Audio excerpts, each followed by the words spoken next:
Magandang araw Pilipinas! Narito na ang ating ulat panahon ngayong araw ng Martes, August 5, 2025. Para manatiling alerto, ligtas at handa, please like, share and subscribe sa ating channel. Salamat sa inyong suporta. Breaking news! Tuluyan nang pumasok sa Philippine Area of Responsibility o PAR ang binabantayang Low Pressure Area o LPA. Kahapon ng alas 8 ng gabi ayon sa Pag-asa. Huli itong namataan sa layong 895 kilometers silangan ng southeastern Luzon na may 13.8 degree north, 132.5 east at kumikilos ito papalapit sa Bicol Region at Northern Luzon. Bagamat nananatiling mababa ang tsansang maging bagyo ito sa loob ng susunod na 24 oras, hindi natin inaalis ang posibilidad na ito'y tuluyang lumakas sa mga darating na araw.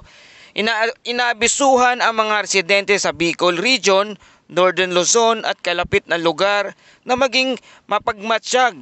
Posibleng maranasan ang pag-ulan, lalo na habang papalapit ang sistemang ito at maaring magdulot ng direktang epekto ng sama ng panahon. Ayon sa DOST Pag-asa, mababa pa ang posibilidad na ito ay maging tropical depression sa susunod na 24 oras.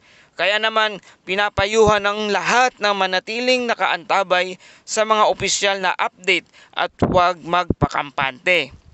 Bukod sa nasabing LPA, patuloy rin na nakaapekto sa extreme northern Luzon ang southwest monsoon o habagat na siyang nagdadala ng mga pulupulong pag-ulan at thunderstorm sa ilang bahagi ng bansa.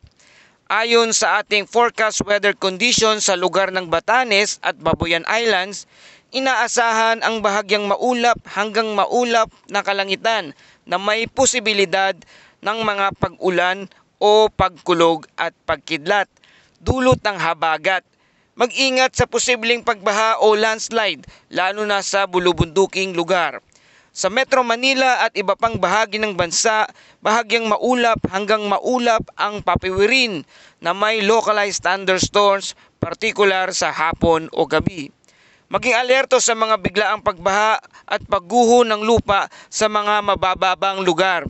Para sa ating forecast wind and coastal waters sa lugar ng Northern Luzon, ang hangin ay banayad hanggang katamtaman mula sa southeast hanggang southwest. Katamtamang pag-alon na may 0.6 hanggang 2.5 metrong taas.